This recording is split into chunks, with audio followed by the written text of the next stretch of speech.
Bismillahirrahmanirrahim. Assalamualaikum warahmatullahi wabarakatuh. Bapak-bapak, ibu-ibu, mas-mas, mbak-mbak, khususnya adik-adikku sekalian yang dirahmati Allah dimanapun Anda berada. Kembali di IIP Channel bersama saya, IIP Wijayanto.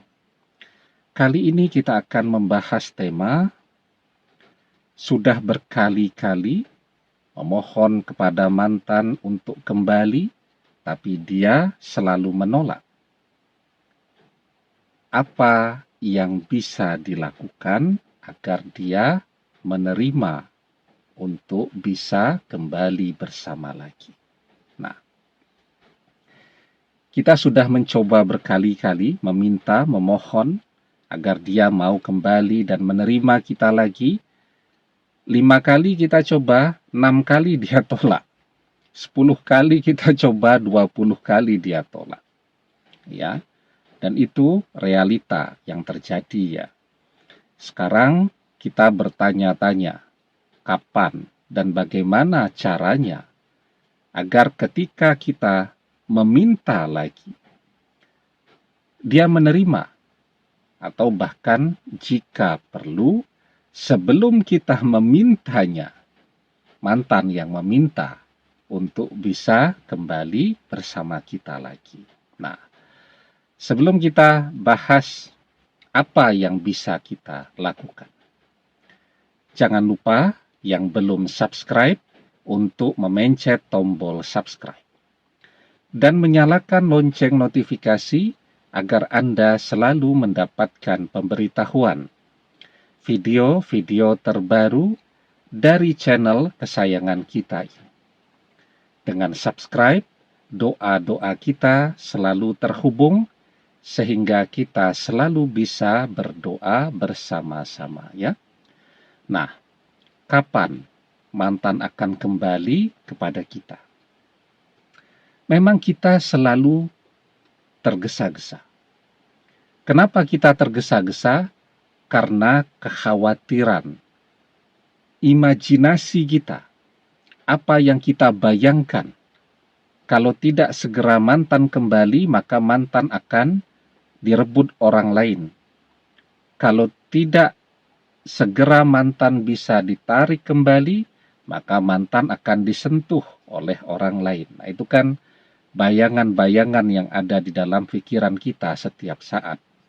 Padahal kan belum tentu juga demikian. Banyak ya orang yang berpisah walaupun dia menolak untuk kembali bersama pada saat ini, tetapi dia juga tidak memilih seseorang yang baru. Banyak juga yang seperti itu. Nah, jadi kuncinya jangan tergesa-gesa.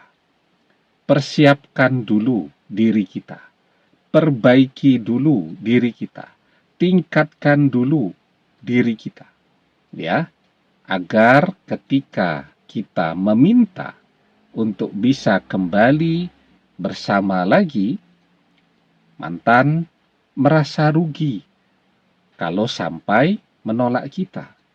Bahkan sebelum kita mengajak untuk kembali bersama, mantan justru yang minta duluan. Jadi yang pertama ya, yang harus kita persiapkan dengan baik. Setiap orang pada akhirnya menginginkan sebuah keluarga yang bahagia, nyaman, tentram, berkecukupan, punya segalanya. Nah, itu yang harus dipersiapkan. Karena zaman sekarang ternyata cinta saja tidak cukup membuat orang bahagia dan bisa mempertahankan pernikahannya sepanjang hayatnya. Ya, kita banyak melihat orang yang menikah betul-betul saling mencintai, ternyata bercerai. Bercerainya karena suaminya menganggur, karena tidak punya income, karena kesulitan ekonomi, keluarga, dan seterusnya. Akhirnya bercerai. Padahal amat sangat mencintai, bahkan orang tuanya belum boleh untuk menikah karena usia masih terlalu muda, sekolah belum selesai, belum punya pekerjaan, tapi tetap memaksa, akhirnya orang tuanya mengalah, silahkan menikah. Tidak taunya jalan 2 tahun berpisah. Ya, padahal modalnya cinta yang amat sangat besar. Ternyata cinta tidak cukup untuk bisa membuat orang benar-benar bahagia. Cinta itu harus ditopang dengan fondasi yang kuat. Fondasi yang kuat tadi apa? Memiliki pekerjaan yang bisa membuat rumah tangga itu berkecukupan. Ya, kalau semuanya kebutuhan terpenuhi, maka bertengkarnya jadi jarang. Rumah tangga bisa harmonis, ya, suami istri bisa romantis, bisa mesra. Tetapi kalau harus ngutang ke sana kemari setiap hari, yang terjadi bertengkar, tidak harmonis, tidak bisa romantis, tidak bisa mesra, karena bertengkar setiap hari. Ya, itu yang harus dipersiapkan dulu. Ketika kita mapan, kita minta mantan untuk kembali kepada kita, walaupun mungkin dia belum mau. Apa kata orang tuanya? Ya, orang tuanya akan bilang, sayang kalau kamu nolak dia. Dia sudah mapan.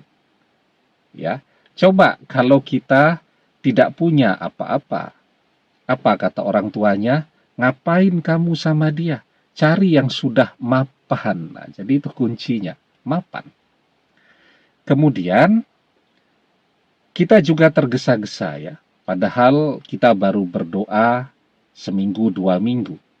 Nah, kita butuh lebih bersabar dulu, memperbanyak doa-doa kita. Ya, kalau kita mengerjakan amalan, maka kerjakan dulu amalannya agar energinya menjadi besar ya. Nah, ketika memang sudah siap untuk itu, kita sudah banyak untuk berdoa, nah maka disitulah kita kemudian mencoba mengajak mantan untuk kembali bersama lagi. Karena memang berdoa itu butuh bersabar ya. Ada waktunya. Doa itu akan terkabul. Dan ketika doa itu terkabul, akan ada tanda-tandanya. Misal mantan mulai menghubungi kita lagi, ya, chatting WhatsApp, dan seterusnya. Mulai ada tanda-tandanya. Nah, karena itu, berdoa pun harus sabar dan tidak tergesa-gesa. Di dalam sebuah hadis kita diajarkan, yustajabu li ahadikum ma lam ya'jal yaqulu qad da'watu rabbi falam yastajibli. Doa salah seorang di antara kalian pasti dikabulkan selama ia tidak tergesa-gesa. Yaitu orang tersebut berkata, aku telah berdoa kepada Robku, tetapi dia tidak mengabulkannya untukku. Ya, nah, jadi itu berdoa, yang mengerjakan amalan atau amaliyah juga kerjakan dulu agar energinya menjadi sangat besar. Ya, pertanyaannya biasanya amalan apa Ustadz yang bisa saya amalkan? Nanti dibuka di playlist, cari grup amalan, ya judulnya amalan. Nah, nanti dibuka di playlist itu. Ada beberapa amalan, cukup banyak amalan-amalan yang bisa mulai kita amalkan agar mantan terbuka hatinya untuk kita lagi. Ya, demikian, semoga bermanfaat. Wallahu a'lam bishawab, billahi taufik wal hidayah. Assalamualaikum warahmatullahi wabarakatuh.